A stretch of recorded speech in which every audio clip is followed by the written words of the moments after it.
Selamünaleyküm Gürpadaşlar, yaxşımısınız? İşin dokumu serkem 8 kilo 500 min son. Biteri 500 min son. Kette vecdim 7 kilo 800 neçe çıkıp durdu. İbidenge karakaş degeni bu. Bu bunun biteri 400 min son.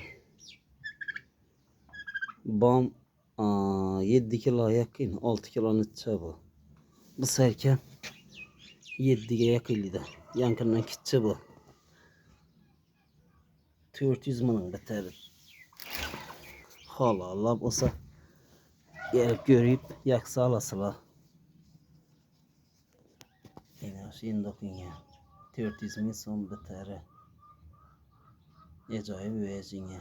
Karakaş da yakıyla.